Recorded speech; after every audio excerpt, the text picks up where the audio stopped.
बिस्मिल्लाहिर्रहमानिर्रहीम अस्सलाम वालेकुम। वेलकम टू SWS लर्न और ओनली यूट्यूब चैनल। कैसे आप सब? मुझे उम्मीद है कि आप सब खैरियत से होंगे। हमने चैप्टर 6 स्टार्ट किया हुआ है। इसका आज का दूसरा टॉपिक एनर्जी प्रोफाइल डायग्राम। बिल्कुल पिछले की तरह बस इसमें एक नया कॉन्सेप्ट आया, energy of activation. Energy of activation को समझने से पहले एक छोटा सा कॉन्सेप्ट है जो आपकी बुक में एनर्जी प्रोफाइल डायग्राम की जो पहली लाइन है कि जितने भी केमिकल रिएक्शन होते हैं ना, उनमें पहले रिएक्टेंट मॉलिक्यूल्स का बॉन्ड ब्रेकेज होगा। मैं आपको एक एग्जांपल देखती हूँ, फिर आपको अच्छे से समझ आएगी। सपोज हमारे पास रिएक्शन बिटवीन HCl और प्लस NaOH हो रहा है, तो दोनों ने मिलके रिएक्शन किया तो हमें NaCl और प्लस वाटर मॉलिक्यूल दिया। अब ये एक रिएक्शन है, इसको न्यूट्रलाइजेशन रिएक्शन कहते हैं या एसिड बेस रिएक्शन भी कहते हैं, क्योंकि ये एसिड और ये हमारे पास बेस है। अब वो जो पहली लाइन है उसको समझना कैसे कि जब इन दोनों के दरमियान रिएक्शन होगा ना, तो पहले ये जो रिएक्टेंट मॉलिक्यूल्स है इनके आपस में बॉन्ड ब्रेक हो, जो रिएक्टेंट मॉलिक्यूल्स है इनके बॉन्ड ब्रेकेज होगी। HCl है ना, तो इसको H और Cl दोनों में अलग अलग कन्वर्ट होना पड़ेगा। और इसी तरह NaOH इसको सोडियम, Na और OH दोनों को अलग अलग होना होगा। फिर ये Na और Cl दोनों मिलके NaCl बनाएंगे और ये H और ये OH मिलके वाटर मॉलिक्यूल बनाएंगे। अब जो रिएक्टेंट मॉलिक्यूल्स हैं इनके बॉन्ड ब्रेक करने के लिए हमें एनर्जी रिक्वायर्ड होती है। जैसे H और Cl के दरमियान जो बॉन्ड है ना, इसको ब्रेक करने के लिए बहुत ज़्यादा एनर्जी रिक्वायर्ड होती है। वो एनर्जी जो रिक्वायर्ड होती है ना, उसको कहते हैं एनर्जी बैरियर। रिएक्शन में वो एनर्जी बैरियर, अगर ये टूटेगा बॉन्ड तो ही हमारे पास रिएक्टेंट जो है वो मिलके प्रोडक्ट बनाएंगे। अब वो जो minimum amount of energy required है इस बॉन्ड को ब्रेक करने के लिए, वो ही हमारे पास कहलाएगी एनर्जी ऑफ एक्टिवेशन, क्योंकि वो एनर्जी है जिसने रिएक्शन को स्टार्ट किया है। So the minimum amount of energy required by the reactant molecule just to cross the energy barrier. Energy barrier हमारे पास क्या है? रिएक्टेंट मॉलिक्यूल्स के दरमियान जो बॉन्ड है उसको ब्रेक करने के लिए एनर्जी जो रिक्वायर्ड है वो एनर्जी बैरियर है। वो क्या है? Energy barrier. जो minimum amount of energy required है रिएक्टेंट मॉलिक्यूल्स को to just cross the energy barrier is called energy of activation. इसे हम डिनोट करते हैं बाय EA से। ये हमारे पास एनर्जी डायग्राम है एक्सोथर्मिक प्रोसेस की। यानी पहले हमारे पास क्या है? रिएक्टेंट्स जिनकी इंथाल्पी है ज़्यादा, फिर हमारे पास बने हैं प्रोडक्ट्स जिनकी इंथाल्पी है कम। ये प्रोडक्ट की इंथाल्पी HP और ये रिएक्टेंट की इंथाल्पी HR।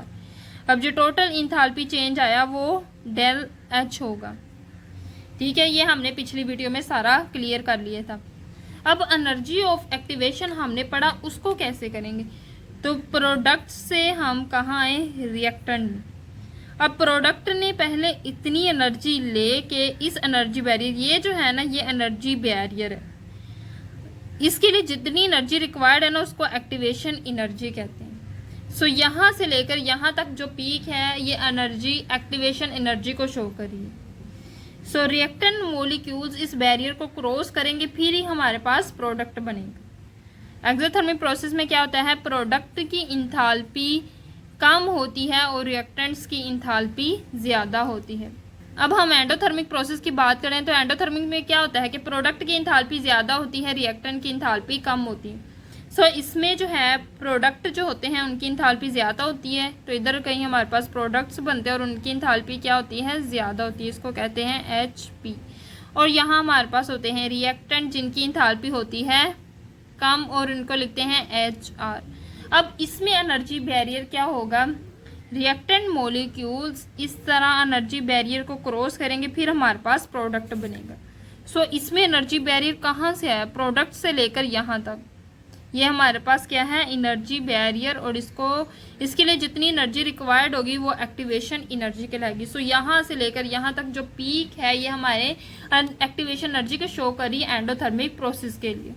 और यहाँ से लेकर यहाँ तक जो है वो डेल H है, इंथाल्पी चेंज। सो ये है सिंपल सी energy profile diagram of endothermic process. So हम क्विक चेक के क्वेश्चंस देख लेते हैं। पहला क्वेश्चन है draw the energy profile diagram for the following reaction. ये हमारे पास एक्सोथर्मिक प्रोसेस है जिसमें डेल H क्या है? नेगेटिव। और जो सेकंड रिएक्शन है वो एंडोथर्मिक प्रोसेस है जिसमें हमारे पास डेल H है पॉजिटिव। अब आपने एक्सोथर्मिक रिएक्शन के लिए जो ऊपर वाला रिएक्शन एक्सोथर्मिक, तो इसमें एक्सोथर्मिक रिएक्शन वाली एनर्जी प्रोफाइल डायग्राम बना देनी है।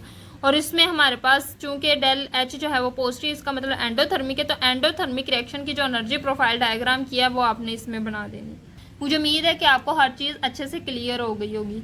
इस टॉपिक में जो मोस्ट इंपॉर्टेंट डेफिनेशन है वो एनर्जी ऑफ एक्टिवेशन है। पिछले टॉपिक्स में अभी तक जितना भी हमने किया है वो एज अ शॉर्ट किया है। इंथैल्पी चेंज, उसमें एंडोथर्मिक प्रोसेस, एक्सोथर्मिक प्रोसेस, ये भी एज अ शॉर्ट है, और एनर्जी ऑफ एक्टिवेशन भी एज अ शॉर्ट है। साथ साथ मैं आपको ये भी बताऊंगी कौन सी चीज़ आपने एज अ शॉर्ट करनी है, कौन सी चीज़ आपने एज अ लॉन्ग करनी है।